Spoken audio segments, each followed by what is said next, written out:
My stepbrother turned violent as soon as it became apparent that my parents couldn't acquire the money they were suing me for. Even though it's hard to reflect on the many traumatic situations I've had, I want to use this chance to share my story in the hopes that it would ease some of the burden I'm carrying. I'm 28 years old, and this is the first time I'm talking about myself in public. I hope that anyone who is feeling alone might find encouragement in this narrative. I have always felt alone in my family, even as a little child. Sophia and Daniel, my parents, were not like other parents. They were, in my recollection, emotionally and physically aggressive, which contributed significantly to my anguish. I am the oldest of three, with two younger sisters. For some reason, my parents were usually upset and frustrated with me, even though they were kind to my sisters. I have vivid memories of times when I was scared. In the name of discipline, my parents would taunt and physically abuse me. I attempted to pour myself a glass of milk when I was 5 years old, but I was unsuccessful. When he saw this, my father lost his temper. "How can you not even do something as simple as that?" He reprimanded me as he took hold of my arm, pulled me into the living room, and shoved me onto the sofa. Even though my mother was present, she merely observed. This kind of thing happened all the time in our home. School life was equally difficult from kindergarten to high school. The other pupils were aware of my home circumstances and that I was being bullied. I was unable to experience the joy that other kids did. I was ridiculed since I was not permitted to own new clothes and frequently wore shabby ones. Even when I wanted to play games with other people, I was made fun of and denied access. I attempted to discuss it with a teacher, but they didn't seem interested in getting involved and didn't believe me. Things became worse when I started middle school. In 7th grade, one of the most memorable things happened. I was surrounded by a group of girls in the restroom who pulled my hair, threw slurs at me, shoved me to the ground, and made fun of my appearance. One of them took my backpack and tossed all of my books and possessions into the toilet when I attempted to flee. All I could do was stand there with tears running down my cheeks while they laughed and made fun of me. I was unable to tell anyone what had happened. I realized that advocating for myself would just exacerbate the situation. My stepbrother turned violent as soon as it became apparent that my parents couldn't acquire the money they were suing me for. Even though it's hard to reflect on the many traumatic situations I've had, I want to use this chance to share my story in the hopes that it would ease some of the burden I'm carrying. I'm 28 years old, and this is the first time I'm talking about myself in public. I hope that anyone who is feeling alone might find encouragement in this narrative. I have always felt alone in my family, even as a little child. Sophia and Daniel, my parents, were not like other parents. They were, in my recollection, emotionally and physically aggressive, which contributed significantly to my anguish. I am the oldest of three, with two younger sisters. For some reason, my parents were usually upset and frustrated with me, even though they were kind to my sisters. I have vivid memories of times when I was scared. In the name of discipline, my parents would taunt and physically abuse me. I attempted to pour myself a glass of milk when I was 5 years old, but I was unsuccessful. When he saw this, my father lost his temper. "How can you not even do something as simple as that?" He reprimanded me as he took hold of my arm, pulled me into the living room, and shoved me onto the sofa. Even though my mother was present, she merely observed. This kind of thing happened all the time in our home. School life was equally difficult from kindergarten to high school. The other pupils were aware of my home circumstances and that I was being bullied. I was unable to experience the joy that other kids did. I was ridiculed since I was not permitted to own new clothes and frequently wore shabby ones. Even when I wanted to play games with other people, I was made fun of and denied access.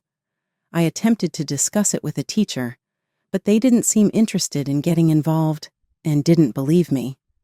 Things became worse when I started middle school. In 7th grade, one of the most memorable things happened. I was surrounded by a group of girls in the restroom who pulled my hair, threw slurs at me, shoved me to the ground, and made fun of my appearance. One of them took my backpack and tossed all of my books and possessions into the toilet when I attempted to flee. All I could do was stand there with tears running down my cheeks while they laughed and made fun of me. I was unable to tell anyone what had happened. I realized that advocating for myself would just exacerbate the situation. The situation continued even as I moved on to high school. The bullying became even more cunning and cruel, subjecting me not only to physical harassment, but also driving me to emotional despair. My classmates targeted me, spreading malicious rumors about me on social media with messages that seemed to suggest I should disappear. One day, I found a note in my locker. "No one would be sad if you died." The words of that note have stayed with me to this day. I couldn't get those words out of my head and carried that note with me for weeks. I was completely isolated, with no one to turn to for support. My life at home during high school was also a nightmare. The abuse from my parents only worsened. They constantly put me down, telling me I was someone who could accomplish nothing. My father was consumed by alcohol, and I could never predict when his anger would explode. It was pure fear. One night, he came home drunk, furious that dinner wasn't prepared. When I explained that I had class and couldn't cook, he suddenly slapped me across the face. The impact made everything go white for a moment. As always, my mother didn't intervene. Instead, she scolded me, saying it was my fault for making him angry. Somehow I managed to get into college, thinking that I could finally cut ties with my past and start a new life. But the scars in my heart ran deep. I lacked confidence in myself and didn't know how to navigate a normal environment. It was as if I were a shell of a person. From the very first day, college life presented numerous challenges. I found it difficult to make friends or trust others, and by the second year, I was constantly anxious about what the next ordeal would be. My roommate was a person named Jessica. At first, Jessica seemed nice, but soon she revealed her true colors, criticizing my appearance and lifestyle. Knowing that I had early morning classes, she would invite her friends over and throw loud parties that lasted late into the night. When I pointed it out, she just looked at me, laughed, and said, "You should really relax more." One day, when I returned to the dorm, I found the room locked. I had no choice but to sleep in the common living room. However, the next day, she acted as if nothing had happened. There were some positive aspects of college, and a few professors showed concern for me. One of them, Professor Adams, sensed that I was struggling and offered to give me private tutoring sessions. He was incredibly kind and patient, and for the first time, I felt I could rely on someone. Thanks to his support, I was able to graduate without failing any courses. However, the wounds from my childhood and adolescence were deeply ingrained. After graduating, I moved to a new town to start a new life. I began working in marketing and tried to move forward, but the traumas of the past continued to haunt me. Building relationships was difficult, and I often found myself in troubling situations. My self-esteem plummeted, and I struggled with depression and anxiety. I eventually met a therapist who supported me, and I began treatment. Thus began the long journey of healing, gradually easing the pain in my heart. One of the toughest challenges was talking about my parents and the abuse. It took me several years to gather the courage, but I finally took action. I wrote a long letter to my parents detailing what they had done to me and the impact it had on my life. As expected, there was no apology from them. Instead, my mother responded by returning the letter, saying that I was being excessive and ungrateful. My father, on the other hand, showed no reaction. But writing the letter lifted a bit of the weight off my heart. It was a way for me to release a part of my trauma. I am still working hard to heal myself. There are good days and bad days. One of the best decisions I made was to cut off contact with my parents. I was also able to build a small network of people who understand my past and trust me. I can trust people again and feel that I am worth seeking happiness. The road is still long, but I'm moving forward one step at a time. When I first met Dr. Smith, my therapist, I was in a very unstable state. I remember the first session as clearly as if it were yesterday. I was so nervous and anxious that I couldn't even look at her face. Still, Dr. Smith was patient and created a safe environment where I felt comfortable sharing my feelings. After a few sessions, I was able to talk about my childhood. Whenever she spoke to me in her gentle voice, I always looked down.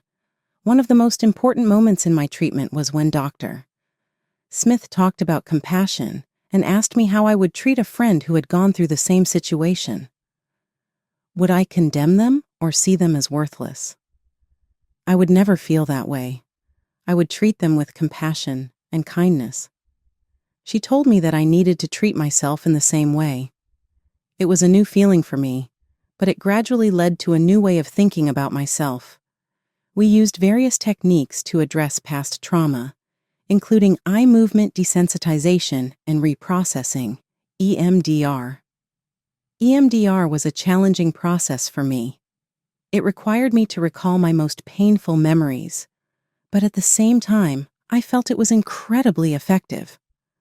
Through therapy, I began to feel lighter and more positive. I was considering building a career in marketing after graduating from college, so I joined a marketing company. While I wanted to demonstrate my abilities, my lack of confidence held me back. The first few months at the company were memorable. I was pouring all my efforts into a campaign proposal for a new client. I was excited to present my ideas in the meeting, but my manager, Mr. Thompson, repeatedly interrupted me, questioning my ideas and causing me to lose confidence. I left the meeting in shock, reflecting on what I might be lacking. Dr. Smith helped me analyze the incident. She taught me that Mr. Thompson's behavior said more about him than it did about me. He was known for being critical and harsh, often using his position to undermine others. With her guidance, I was able to clearly present my ideas the next time, supporting my proposal with solid data and standing by my position, even in the face of opposition. It was incredibly difficult, but that experience helped me build confidence. Furthermore, I was entrusted with larger projects, and I was growing significantly. I understood that facing challenges head-on was essential for overcoming them, so I took on difficult tasks. Then came a campaign to revamp a major client's brand. The largest project I had ever been involved in was an assignment with significant risks. Along with motivation, I also felt a sense of anxiety. I spent countless hours conducting research, brainstorming ideas, and examining them from various angles, revising them over and over. On the day of the presentation to the client, I felt a level of nervousness I had never experienced before. Surprisingly, however, the presentation went smoothly, and the client highly praised my proposal. Moreover, even Mr. Thompson, who had previously been critical, acknowledged my achievement. This was my greatest success and a pivotal moment in my career. I began to feel confident in myself and my abilities. Outside of work, I realized I could accomplish more than I had thought possible. I was also steadily growing in my personal life.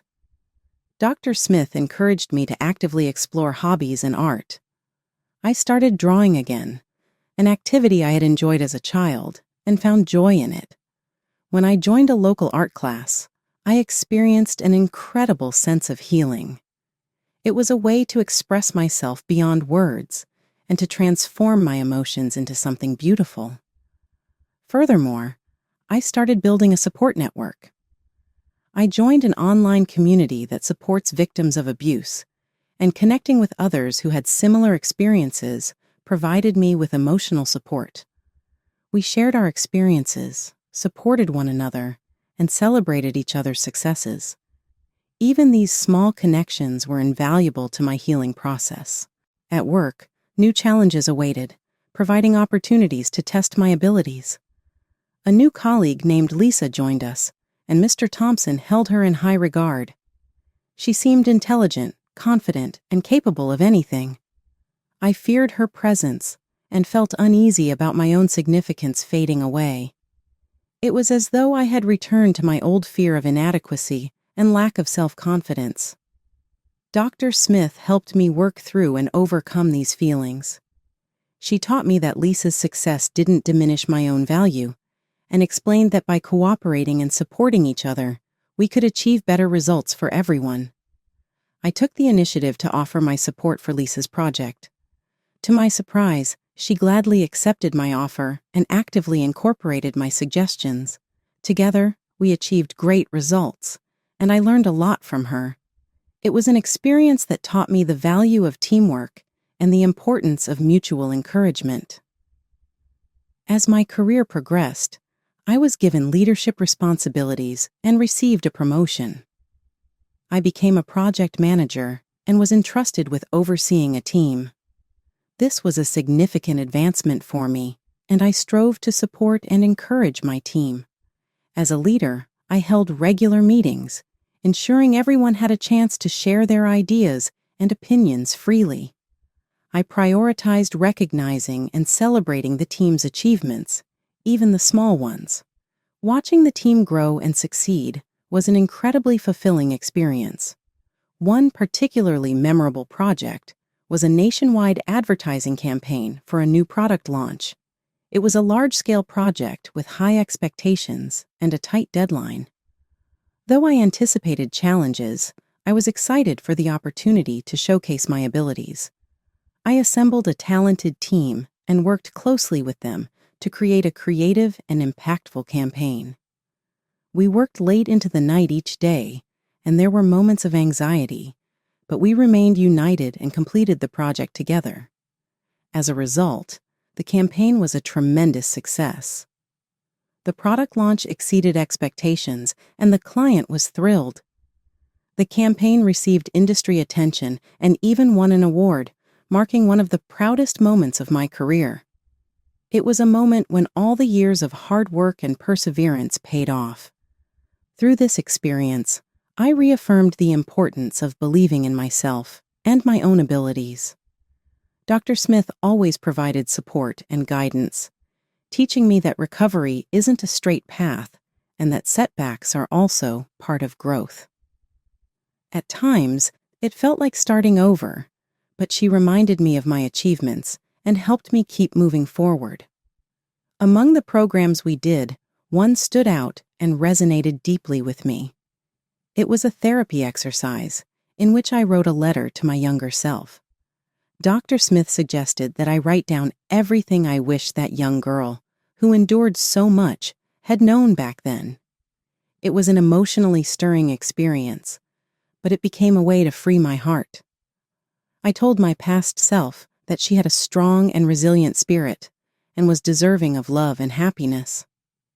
I assured her that the abuse she experienced was never her fault, and that a wonderful future awaited her.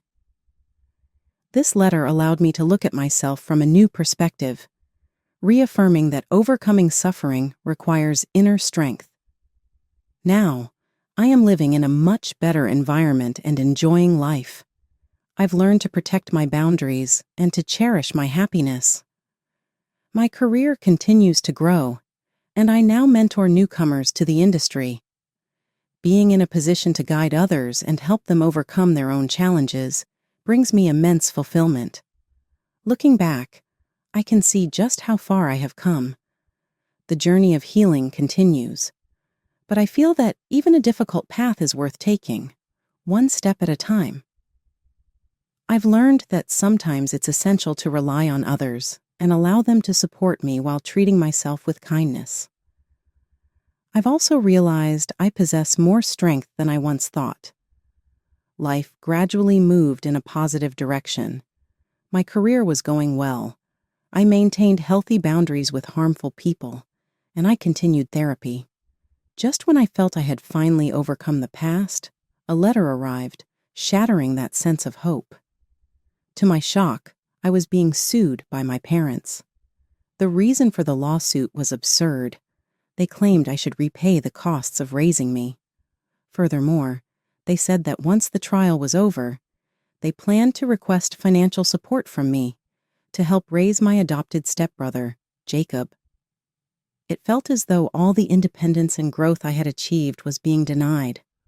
I resolved to stand up against this. The court date was set for Monday morning, and although I felt anxious, I entered the courtroom with a strong sense of self-belief. I sat on the opposite side from my parents, with my lawyer, Mr. Grant, beside me. Jacob, my unfamiliar stepbrother, sat confidently by my parents' side. Although Mr. Grant assured me that our position was strong, my anxiety didn't fade. The first day of the trial was grueling. My parents' lawyer, Mr. Edwards, confidently laid out their case, arguing that my parents had shouldered substantial financial burdens for my sake and that it was necessary to compensate them. He described my parents as loving and devoted. When it was our turn, Mr. Grant calmly dismantled their claims, presenting evidence of the abuse I had suffered. He strongly asserted, using my therapy records and testimonies from witnesses, that I had no obligation to support my stepbrother. That week was intense, with the courtroom turning into a battleground, each day presenting new challenges and waves of emotion. On Tuesday, my mother took the stand, shedding tears in a dramatic performance. She tearfully claimed that she had always dedicated herself to me and couldn't understand why I felt abused. Despite my anger at her false tears, I remained composed. Then, on Wednesday, my father's testimony began. He took an aggressive stance, accusing me of being selfish and ungrateful. He even raised his voice in anger, directing his fury at me from the witness stand. The judge intervened, warning him about his attitude and instructing him to remain calm. Mr. Grant skillfully exposed the inconsistencies in his testimony. Thursday was the hardest day for me. Jacob took the stand. He was a teenager, probably 16 or 17 years old, and when he looked at me, his eyes were filled with hatred. He claimed that the lack of support from my side had deprived him of a proper education and opportunities. It was clear that my parents had instilled a sense of malice toward me and him, and it was painful to see someone so young harboring such intense anger. By Friday, I was utterly exhausted, but I took the stand with a sense of determination.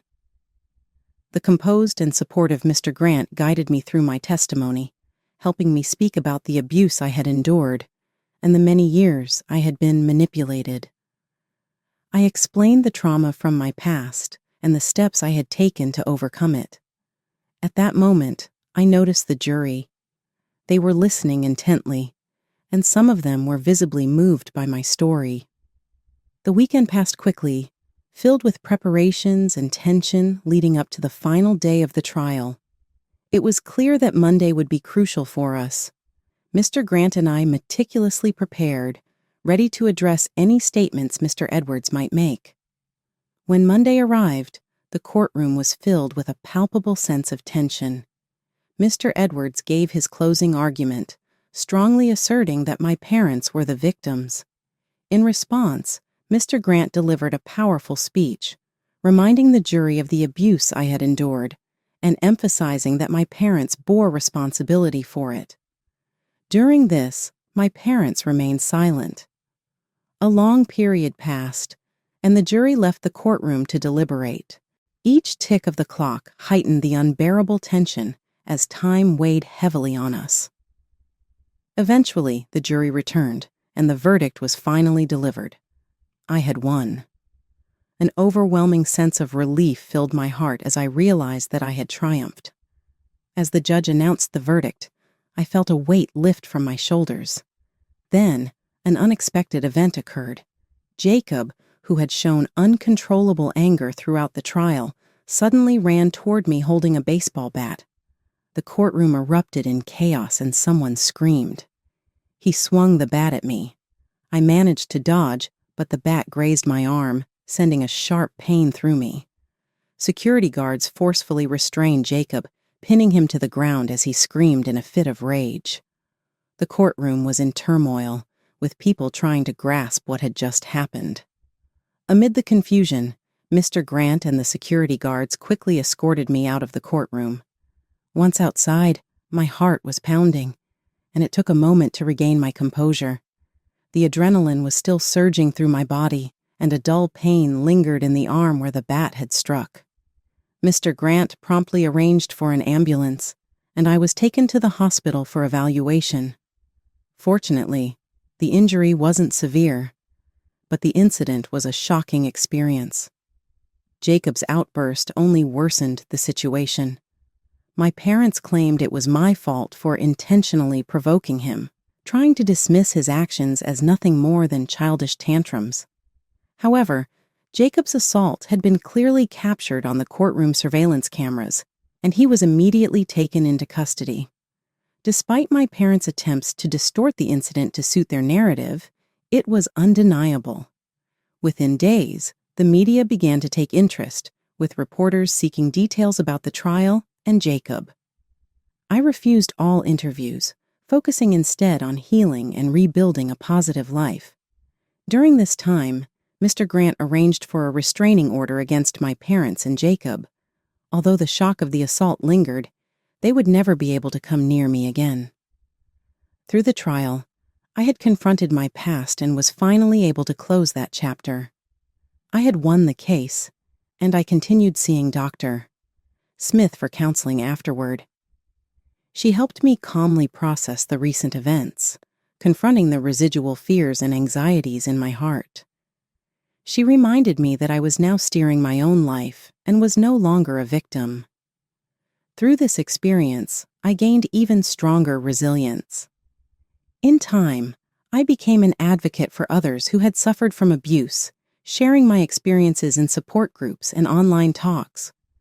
My work was going well, and I felt a profound sense of accomplishment in helping others heal their emotional wounds. Then, a few months later, a special opportunity arose. I was invited to speak at an event for people facing adversity. On stage, I shared my story. At that moment, I realized that it's not the past events that shape us, but rather the strength to confront them and the belief in ourselves. Life is far from perfect, and I still encounter difficulties, but I am now certain that I can overcome any trial. This experience has strengthened my heart immensely. I am now determined to help others find their own strength based on my experiences. Following the incident in court, Jacob was arrested and charged with assault. The security camera had clearly captured the moment he attacked me, leaving undeniable evidence. Given his age and the severity of the assault, he received a guilty verdict and was sent to a juvenile detention center. The judge determined that Jacob's issues stemmed from the influence of our parents and mandated therapy for him. The impact of Jacob's actions reverberated through the entire family. Child Protective Services, CPS, stepped in and began a detailed investigation into whether my parents were fit to raise children. The abuse I had suffered, along with the lack of proper support for Jacob, exposed the harsh realities of our household. CPS concluded that my parents were unfit to continue parenting and decided to revoke their legal guardianship rights. Jacob entered a rehabilitation program in the juvenile center, and the other foster children in my parents' care were also removed for their protection. This unexpected development stirred many emotions within me. I felt that the time had finally come for my parents to face the consequences of their actions, and I felt validated in my position. At the same time, it was painful to witness the severe impact my parents had on Jacob. I hoped he would find healing amid the turmoil and discover a path to a brighter future. Through therapy, I found my own healing. Dr. Smith continued to be a reliable source of support as I coped with the aftermath of the trial and the assault. She encouraged me to focus on the positive changes in my life and to build a future rather than being held back by the past. Thanks to her, I began opening my heart to new relationships. Though I had once been cautious with others, I realized that connection with people was essential to the healing process. It was around this time that I met John. We were introduced through a mutual friend at a dinner party. He was gentle, humorous, and incredibly kind, and we quickly became close, forming a deep bond. We shared a similar passion for art and travel, and I had never felt such a profound connection with someone before. Our friendship soon evolved into something deeper, and we began dating. Our relationship, however, also faced challenges. I opened up to John about my past, and he trusted me to an astonishing degree. Yet I sometimes still felt anxious and worried. Trusting someone wasn't easy for me, and there were times when I felt overwhelmed by my insecurities.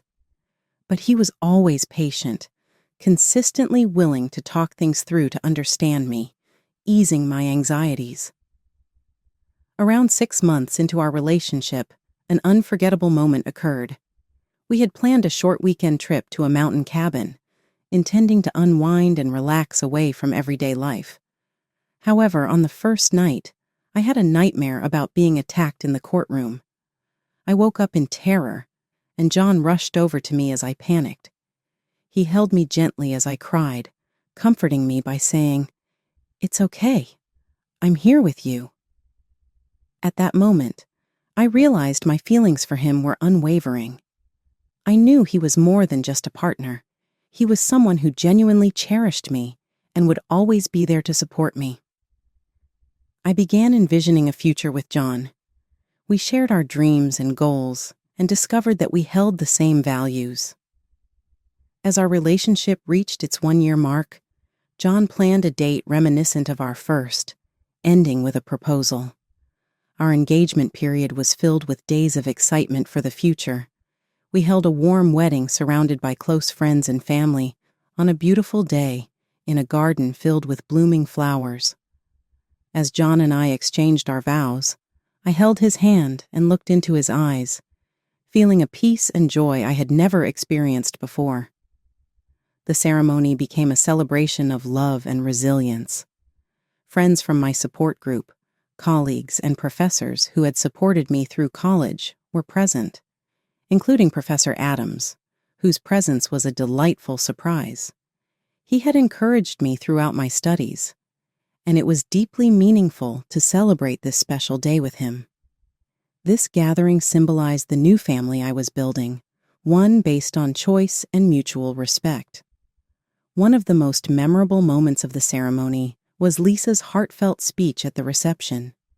Lisa, who had overcome her own struggles, spoke proudly of my growth, my newfound happiness, and the strong path I was now walking. Her words brought tears to my eyes, and her friendship became a cornerstone in my life with John. After the wedding, John and I began our new life together. We found a cozy apartment and decorated it with art pieces and shared memories, imagining our future. We traveled, discovered new hobbies, and supported each other's dreams. John encouraged me to pursue art more seriously, leading me to pick up my paintbrush again. I even held a small solo exhibition locally, a significant step in my journey. My work was also thriving. I was promoted to a senior position as a project manager, taking on new responsibilities. One of the largest projects I led was a marketing campaign for a nonprofit organization focused on mental health awareness. This project held special meaning for me, and I poured my heart into it. The campaign was a success, raising both awareness and funds for mental health services, and it was incredibly fulfilling to know that my work had a positive impact on the world. As time passed, John and I began discussing expanding our family. We decided to adopt, both wanting to restore the love and support that each of us had once lost. The adoption process was long and sometimes frustrating, but every moment was worth it. Finally, we were united with a lovely little girl named Mia. Welcoming her into our family was an irreplaceable, joyful experience. Mia brought so much happiness and light into our lives. Parenthood was a fresh and exciting challenge. Together, John and I navigated the sleepless nights and the joys and sorrows of Mia's growth. In raising her, we broke the cycle of abuse and neglect we had experienced, providing her with a nurturing environment filled with love and security. Her smiles and curiosity constantly reminded me of the new life I had built from my past. I continued attending therapy with Dr. Smith, who remained a steadfast source of support. She helped me balance work and parenting, sharing strategies to navigate life's ups and downs. Her guidance was invaluable, and without her support, I wouldn't have come this far. Looking back, I see how I've grown, from a frightened child living in fear of abuse to a confident person, surrounded by a loving family. I never imagined my life would turn out this way. Though a bit of the old pain remains, it has become part of my story, a symbol of healing, resilience, and hope for the future.